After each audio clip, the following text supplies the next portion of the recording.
이 설날인 오늘도 여야각 후보들은 민심 잡기에 바쁜 일정을 보냈습니다.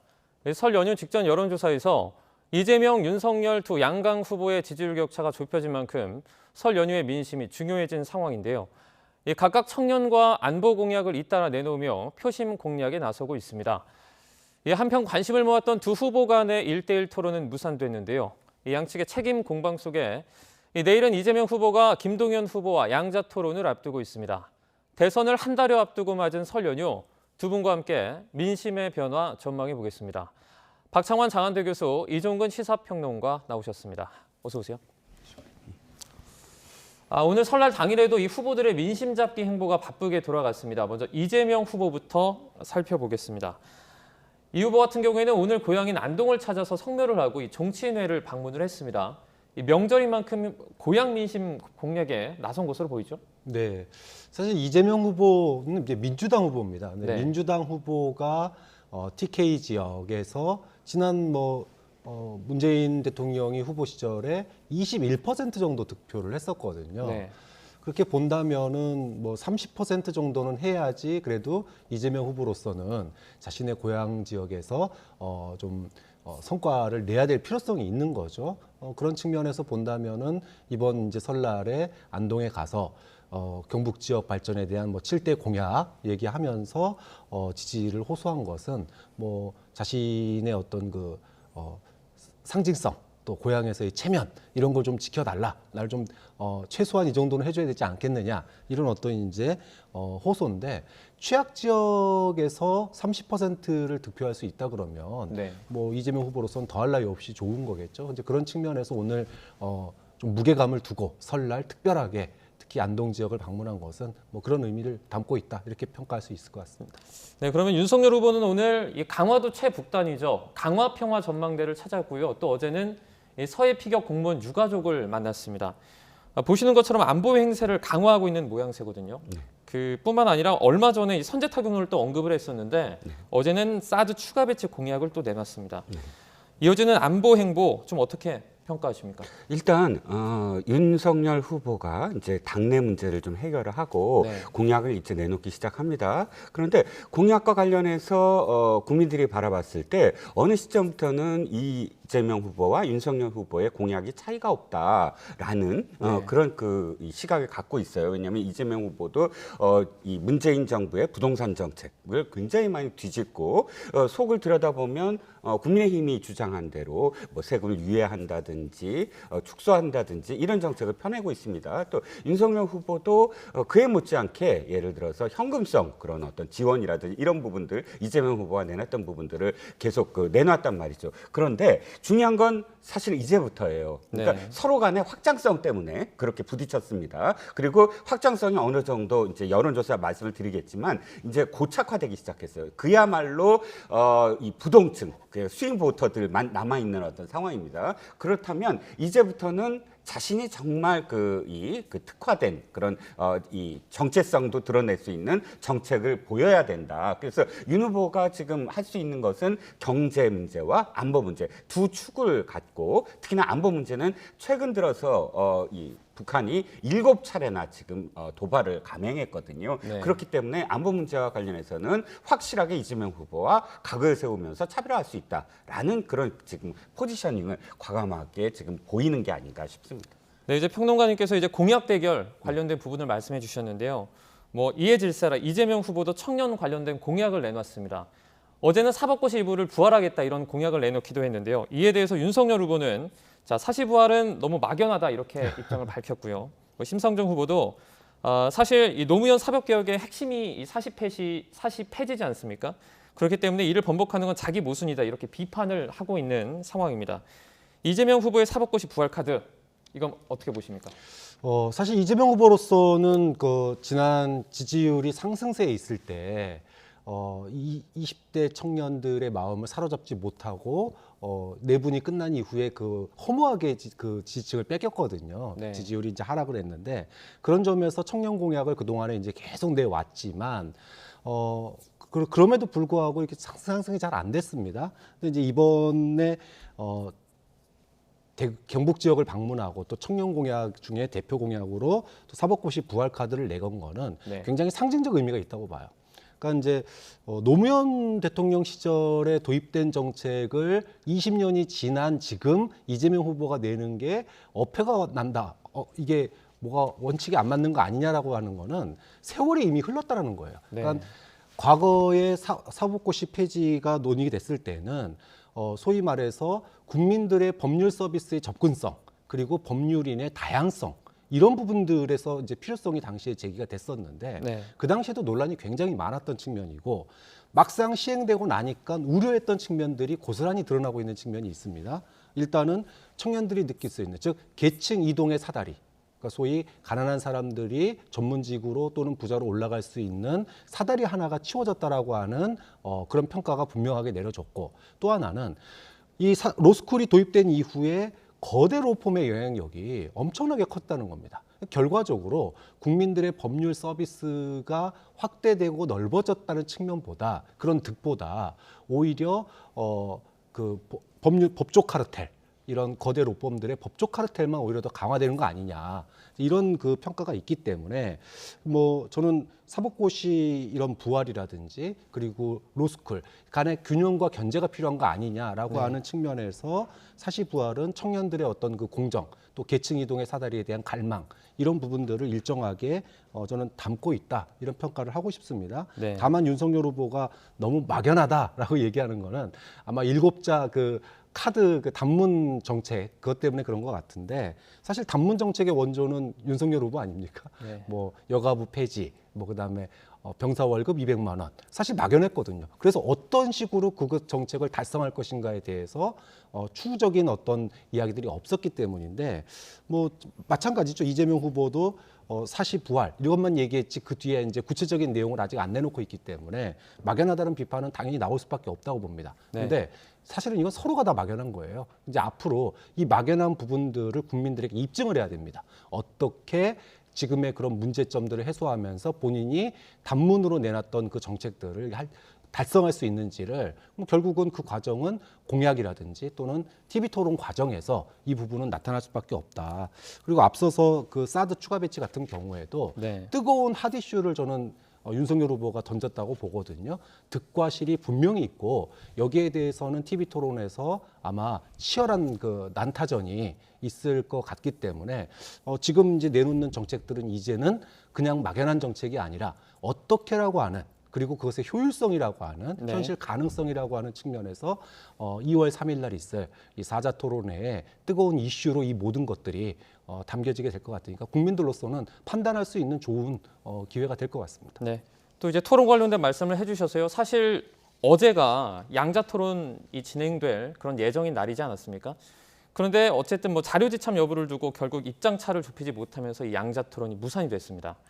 이런 상황에서 국민들은 사실 뭐 피로감이 좀 증폭할 수밖에 없을 것 같은데 이 설 민심에 미치는 영향 좀 어떻게 전망하십니까? 일단 국민들이 많이 실망을 했을 거예요. 왜냐하면 양자 토론을 한 것이 이제 어쨌든 예고가 돼 있었고요. 그런데 지금 지금 판결을 가처분 금지 신청을 인용을 했잖아요. 그래서 그것이 이제 또 무산되나 보다 했는데 또 다시 이제 양자 토론을 수면 위로 끌어올렸단 말이죠. 그래서 어찌됐든 뭐 선관위에서 그렇게 얘기하고 또 이 법원에서 그렇게 판결을 내렸더라도 결정을 했더라도 양자 토론은 성사되는구나 싶었는데 네. 지역적인 어떤 문제들이 계속 겹쳤다라고 보여져요. 사실은 의혹만 있었으면 서로 타협이 가능한 문제이거든요. 네. 예를 들자면 뭐 자료 문제는 사실상 자료가 금지되지 않는 범위 내에서, 그러니까 예를 들어서 선관위 토론 규정을 보면 구조에 그게 있어요. 뭐 A3 용지에 자료는 가능하다. 그런데 이것이 예를 들어서 전자기기는 불가능하다. 이렇게 돼 있기 때문에 언제나 자료가 들고 들어가는 것 자체는 뭐 이렇게 금지한 건 아니에요. 그런데 네. 문제는 이거죠. 그러니까 한쪽에서는 일단 이 범위 문제를 놓고 티격태격하다가 이 여러 가지 어떤 그런 범위들을 제안을 했다가 아니다, 자유롭게 하자라는 걸 이 민주당 측이 받아들였다면 민주당 측에서는 그 국민의힘도 한번 양보해야 되는 게 아니냐, 자료 문제는. 네. 이런 식의 어떤 서로 주고받는 밀당을 하는 어떤 과정이었기 때문에 국민들의 어떤 피로도와 는 굉장히 커질 수밖에 없는 게 고작 그런 문제를 갖고 타협도 못한 룰 미팅에서 타협도 못하면 도대체 무엇을 하려고 하느냐. 나중에 토론에서 엄청나게 많은 것들을 서로 이야기해야 될 텐데 아주 지엽적인 것 같고 사실은 저는 양쪽 다 사실 책임이 다 있다라고 보여집니다. 네. 저도 이 부분에 대해서는 한마디 안 할 수가 없는데 네. 사실 뭐 설날 민심, 뭐 밥상에서 정치가 어떻게 얘기가 될 것이냐 굉장히 이제 뉴스에서도 많이 다루는 내용인데 TV 토론에 대한 기대감이 국민들이 굉장히 컸습니다. 근데 국민들을 무시한 처사다. 정말 자료 때문인지 아니면 정말 뭐 주제 때문인지 사실 뭐 냉정하게 얘기하면 윤석열 후보는 상식과 공정보다는 몽리를 갖다 택한 거고요.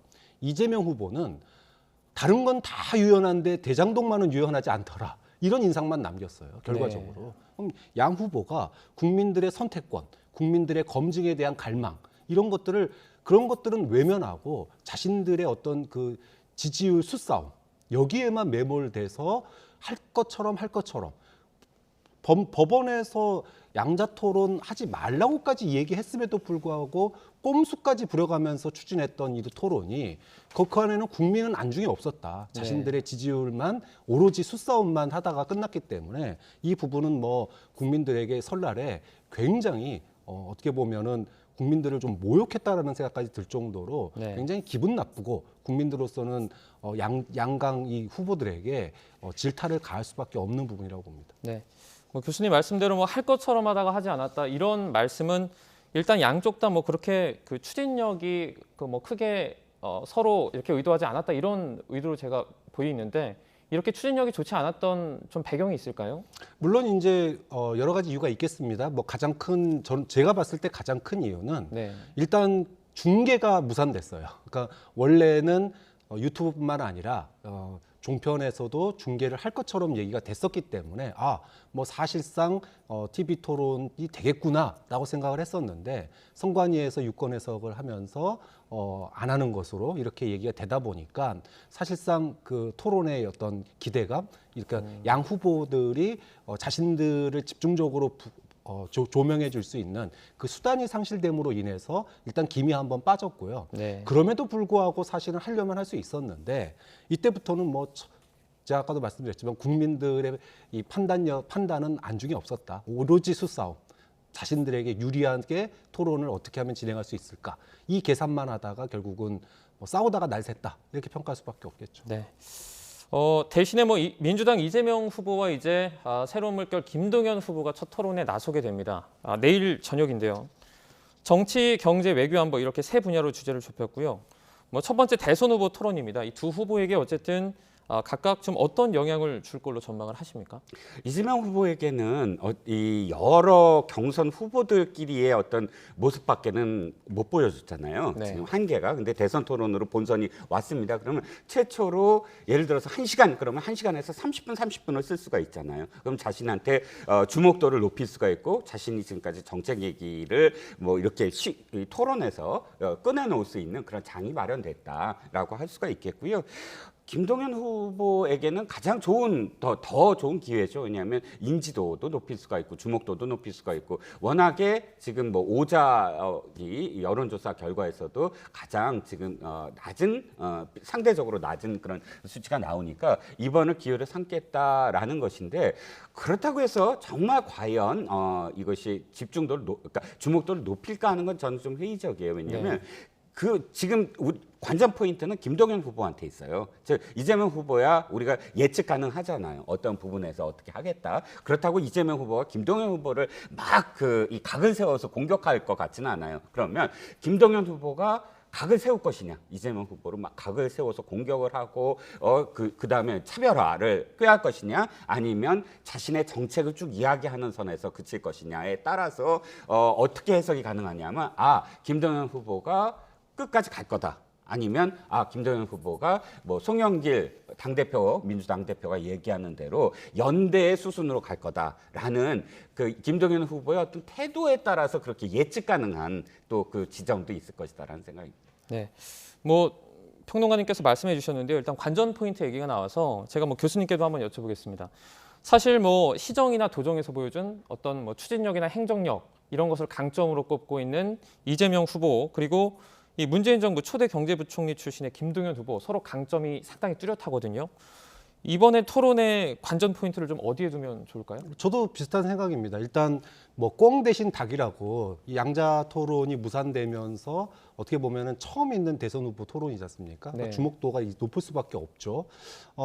그럼에도 불구하고 우리가 이제 토론 그러면은 상호 비난하고 비판하는 토론만 토론이라고 생각하는데 네. 그렇지가 않습니다. 예를 들어 서로가 그 얘기는 굉장히 좋은 정책인 것 같다. 그러면서 이런 측면에서 본다면은 이런 어떤 의미를 더해준다거나 아니면 이렇게 접근한다면 현실성이 더 있을 것 같다던가 이런 식으로 상호 보완적인 토론이 된다 그러면 쉽게 얘기하면 케미가 있는 토론이 된다 그러면은 상당히 주목도가 올라가면서 아까 말씀하셨던 혹시라도 지금 이재명 후보가 지지율을 추격하고 있는 입장이니까 네. 김동연 후보랑 손잡는 거 아닐까? 또는 손잡는다면 이런 그림이 나오나? 이런 어떤 가능성을 보여줄 수 있는 그런 측면에서 주목을 받을 거고 그런 토론보다는 우리가 일반적으로 정치인들 토론 보듯이 비판 또는 비난 이런 부분들이 들어간다 그러면 이제 그 부분에서는 뭐랄까요? 상호 간의 어떤 손잡을 가능성이 없고 또는 이제 정치인들 토론은 항상 이렇구나 또 이런 이제 또 식상하다 이런 얘기 평가를 들을 수 있기 때문에 네. 토론이 어떤 식으로 진행되느냐에 따라서 뭐 향후에 소위 김동연 후보와의 연대 가능성 이런 것까지 우리가 점쳐볼 수 있는 대목이 되니까 그런 측면에서 본다면은 어떤 식으로 토론이 진행될 것이냐 이건 굉장히 중요한 관전 포인트가 될 것 같습니다. 네, 여기서 설 연휴 기간에 발표가 된 여야 대선 후보들의 지지율 한번 확인해 보겠습니다. 예, 화면에 함께 좀 보도록 하겠습니다. 저 지지율을 좀 보시면요. 연휴 직전에 조사한 바에 의하면 이 KSI와 리얼미터에서는 윤석열 후보가 앞서고 있지만 지지율이 조금 빠지고 있고요. 이 다음을 보면 이 서던포스트입니다. 두 후보가 비슷한 수준이지만 이재명 후보가 1%포인트 정도 떨어진 상태입니다. 이 전반적으로 보면 윤석열 후보가 여전히 우위를 점하고 있는데요. 지금의 추세 어떻게 분석하면 좋을까요? 전반적으로 말씀을 하셨지만 전반적으로 추세선은 윤석열 후보가 좀 오르는 추세선이었습니다. 그리고 네. 이재명 후보가 박스권에 여전히 갇혀 있다. 그러니까 네. 이재명 후보가 좀 하락한다라는 여론조사 기관들을 보더라도 오차범위 내에서예요. 그러다 보면 전체적으로 근 한 1, 2개월간의 이재명 후보의 어떤 추세선은 늘 그냥 그 35% 내외에서 위로 플러스 마이너스 한 2%포인트 정도의 부침밖에 없었다라는 것이고요. 네. 상대적으로 윤석열 후보는 당내 문제가 해결된 시점, 그러니까 김종인 위원장과의 결별, 이준석 당대표와의 결합 이후 그 이후에 상당히 힘을 많이 받았어요. 그래서 오를 수 있는 최대치까지 오른 게 아니냐. 네. 그러니까 지금부터는 그야말로 누가 어떠한 포지티브한 정책으로 눈길을 끌 것인가 아니면 누가 정말 네거티브의 치명상을 입을 것인가 이것도 중요하지만 결과적으로는 단일화 수순밖에 없는 게 아니냐. 네. 지금 15%가 돼야 100%의 그 선거 비용 보전을 받습니다. 네. 10%가 넘어야 그다음에 절반을 받습니다. 그런데 전반적으로 봤을 때 10%를 넘길 수 있는 후보는 현재까지는 안철수 후보밖에 없거든요. 네. 그렇다면 심상정 후보와 김동연 후보는 어떻게 할 것인가? 심상정 후보는 이번에 10%를 못 넘기더라도 지방선거가 3개월 후에 있기 때문에 최대한 끌어올리면서 지방선거를 바라보겠다라는 전략으로 나간다면 끝까지 가겠지만 네. 김동연 후보 같은 경우는 사실상 그 10%가 안 될 가능성이 높고 그렇다면 어느 쪽으로 내가 연대할 것이냐 이 고민을 할 수밖에 없거든요. 네. 그래서 지금 남아있는 변수는 첫 번째는 단일화, 두 번째는 TV 토론 이런 변수밖에 남아있지 않는데 네. 현재 어떤 지지율이 갑작스럽게 출렁거릴 가능성은 저는 좀 없어 보입니다. 네. 선거 비용 보전 관련해서 또 사실 이 단일화 이슈가 상당히 이번 대선에서 주목할 만한 부분인 것 같습니다. 윤 후보의 지지율을 계속해서 말하자면요, 이른바 가족 리스크를 언급하지 않을 수 없을 것 같습니다. 아내와 장모 등 가족 관련 논란이 이전에 비해서 많이 사그러진 분위기거든요. 그렇다면 지금 상황에서 이제 가족 리스크는 해소됐다 이렇게 평가할 수 있을까요? 완전히 끝났다라고 보기는 어렵습니다. 여진이 분명히 있죠. 네. 일단 김건희 씨 관련해서는 무속인 논란이 여전히 있고 또 장모 판결과 관련해서도 재판부가 윤 후보와 사시 또는 이제 연수원 동기였다는 것도 논란이 여전히 있습니다. 또 마찬가지로 김혜경 씨도 마찬가지죠. 뭐 의전 논란 이 부분이 여전히 이제 꼬리표가 달고 있기 때문에 일단 뭐 그동안에 나왔던 연장선상에서 여지는 분명히 있을 거다. 또 추가적인 공격들도 상호간에 뭐 있을 것으로 보입니다. 하지만 이것 자체가 뭐 판세를 갖다가 뒤집을 만한 소위 말해서 한 방이 있는 그런 어떤 네거티브로 갈 것인가 좀 그런 점에 있어서는 네. 나왔던 것에 조금 살이 붙었거나 조금 변형된 것들이 나오는 거지 완전히 뭐 새로운 것들이 대선 직전에 터져 나올 그런 가능성은 지금으로서 좀 없어 보이기 때문에 네. 뭐 미묘한 미세한 그런 그 영향 이것과 다른 것들이 겹쳤을 때 시너지가 날 수는 있겠지만 요거 하나만으로 소위 가족 리스크 하나만으로 판이 바뀌는 그런 현상은 좀 기대하기 어렵지 않을까 싶습니다. 네. 뭐 지지율 관련해서 계속 좀 여쭤보겠습니다. 이재명 후보 같은 경우에는 여전히 아까 말씀해 주셨죠. 지지율 정체, 이 박스권 안에서 벗어나지 못하고 있습니다.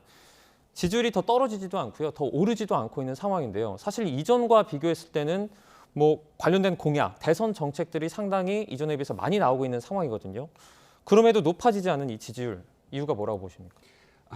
정권 교체를 원하느냐, 정권 유지를 원하느냐를 물어봤을 때 정권 교체가 50% 내외로 좀 더 높고요. 네. 그다음에 정권 유지가 35%에서 38%대로 지금 보입니다. 네. 재미있는 건 뭐냐면 눈여겨볼 점은 뭐냐면 이재명 후보의 지지율과 정권 유지를 바라는 그 찬성률과 똑같아요. 거의 네. 일치한다는 거예요. 이건 무슨 얘기냐면 더 이상 이 플러스 확장성이 없다는 거죠. 즉 정권 유지를 바라는 고스란히 이재명 후보를 바라는 거예요. 네. 그러면 무슨 얘기냐면 이재명 후보는 그 다음부터는 그 위에 그 다른 어떤 표를 갖고 와야 되거든요. 즉 정권 교체를 바라는 사람들 표를 갖고 와야 돼요. 네. 55대 35면은 거의 이 나머지 있는 것은 어떻게 하면 55를 낮출 수 있을까? 정권 교체를 바라는 사람 수치를 낮춰서 나한테 갖고 올까를 고민해야 되거든요. 그러니까 자기가 자기 지지하는 사람들을 설득하는 건 이미 다 끝나버렸다는 거예요.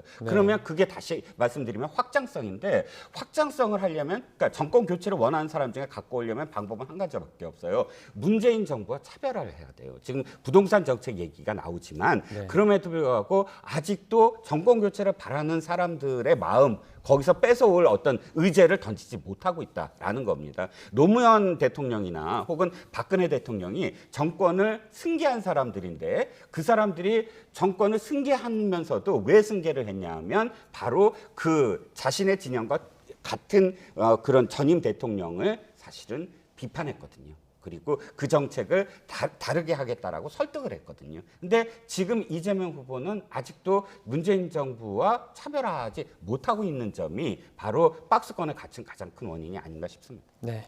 자, 그렇다면 앞으로 지지율 변화가 있을지 저희가 조사를 해봤는데요. 그래픽으로 한번 확인해 보시죠. 네, 이 지지 후보 교체 의향을 물었습니다. 먼저 말씀을 드리면요. 지금까지 발표된 모든 여론조사는 설 직전에 조사를 한 겁니다. 계속 지지를 하겠다는 응답이 85%에 달하고요. 현재로선 이 지지 후보를 바꿀 의사가 높지는 않습니다. 설 연휴간의 민심이죠. 그러니까 저희가 소위 밥상 민심이라고 하지 않습니까? 이 명절 민심 변화가 좀 있을까요? 이제 본격적인 선거전 돌입하기 전에 이제 마지막 변곡점은 결국은 3일날 있을 4자 TV 토론이 될 것 같습니다. 네. 이 4자 TV 토론이 중요한 이유가 한 두 가지가 있는데요. 아까 이제 그 표에서 나오다시피 소위 말해서 중도층이라고 얘기할 수 있는, 그러니까 후보를 바꿀 마음이 있는 사람을 최대한 20%까지 보고 있거든요. 그러면은 이 20%를 누가 끌고 오느냐가 가장 중요할 텐데 이 사자 TV 토론에서 이런 부분들, 그러니까 후보의 비호감을 어떤 후보가 자신의 비호감을 잘 극복하느냐, 그리고 이제까지 내놨던 정책들이 하나의 그림으로 본인이 제시하는 국가 비전으로 연계성을 가지면서 현실적으로 적용이 돼야 돼요. 그러니까 네. 국민들 피부에 와닿아야 된다는 거죠. 이런 부분들을 얼마나 효과적으로 이야기할 수 있느냐. 이런 부분들이 중도층에겐 굉장히 중요하다. 좀 그런 측면에서 뭐 단일화라든지 또 본격적인 선거 유세전 이런 것들로 이제 우리가 2월 중순이면 들어갈 텐데 그 전에 사실은 이제 이번 이번 주에 있을 이 사자 토론이 그런 점에서는 굉장히 큰 변곡점이 될 가능성이 높다고 봅니다. 네. 또 윤석열 후보의 부인이죠. 김건희 씨가 설 연휴 이후에 등판할 것이라는 관측도 있습니다. 뭐 예전에 녹취록 공개가 이미 뭐 등판이었다 이렇게 분석하는 분들도 계신데요. 어쨌든 공식적인 등판, 만약에 그렇게 등판하게 된다면 국민의힘 지지율에는 어떤 영향을 좀 미칠까요? 일단 등판이라는 것이 그게 표현이 야구 용어잖아요. 네. 등판이라는 건 아무리 찾아봐도 이제 야구 용어밖에 없습니다. 등판이라는 게 투수의 역할이고 투수의 역할이면 언제 등판하느냐 하면 구원 투수의 역할일 때 사실 그 등판이라는 말을 쓰잖아요. 네. 그러면 부인이 사실상 대체제는 아니지만 보완제는 될 수가 있어요. 뭐 후보를 대체할 수는 없으니까. 그러니까 후보의 어떤 예를 들어서 이 성품과 보완되는 것, 혹은 후보의 지역과 보완되는 것, 이런 어떤 보완제는 될 수 있을 텐데 김건희 씨에게 사람들의 관심이 집중된 건 김혜경 씨는 이미 성남시장 선거, 경기도지사 선거, 대통령 경선 2012년도에 이럴 때 한 번씩 전부 다 언론에 노출도 되고 네. 많은 어떤 여성 월간지도 나오고 방송에도 나왔던 사람이고 김건희 씨는 사실 진짜 한 몇 개월 전만 하더라도 대통령 후보 부인이 되리라고는 스스로도 생각 못했던 어떤 상황. 그만큼 국민들이 모르던 상황이기 때문에 네. 관심이 굉장히 집중됐거든요. 그러니까 호기심이 굉장히 집중됐었죠. 그런데 일단 MBC 방송에 방송을 하면서 굉장히 많이 그것이 좀 완화됐다. 즉 네. 호기심이 많이 완화됐고 이제 등판을 한다고 한다면 나온다고 한다면 저는 아마도 봉사활동. 그러니까 윤석열 후보도 그랬지만 김건희 여사도 성찰하고 반성하는 시간을 갖겠다고 했잖아요. 네. 그러니까 막 뭐 유세장에 함께 나간다 이런 것보다는 조용히 차분히 뭐 봉사 활동을 하는 정도의 어떤 그런 공개 활동이 아닐까 싶습니다. 네. 시간이 별로 없어서 짧게 하나만 더 여쭤보겠습니다. 저 김종인 국민의힘 전 그 총괄선대위원장이 다시 입에 오르내리고 있습니다. 특히 이 송영길 대표가 김 전 위원장을 향해서 공개적인 러브콜까지 보내기도 했는데요. 국민의힘에서 다시 민주당으로 이 합류가 좀 가능할 것으로 보십니까? 뭐 직접 선거 개입은 어렵죠. 아무래도 선대위원장 총괄 자리까지 있다가 어떻게 한 선거에서 자리를 옮기겠습니까? 다만 우호적인 어떤 그 이재명 후보에 대한 우호적인 멘트, 언급들 이런 부분들만 나와도 민주당으로서는 큰 성과다 이렇게 아마 여길 거예요. 그래서 아마 그런 장면을 연출하기 위해서 노력을 할 텐데 분명한 건 김종인 전 총괄위원장이 분명히 중도에 지분이 있다. 그런 측면에서는 뭐 의미 있는 만남이 될 수도 있다고 봅니다. 네, 알겠습니다. 여기까지 듣겠습니다. 이 설 연휴 밥상 민심의 변화, 박창환 장한대 교수, 이종근 시사평론가와 함께 자세히 분석해봤습니다. 두 분 모두 오늘 고맙습니다.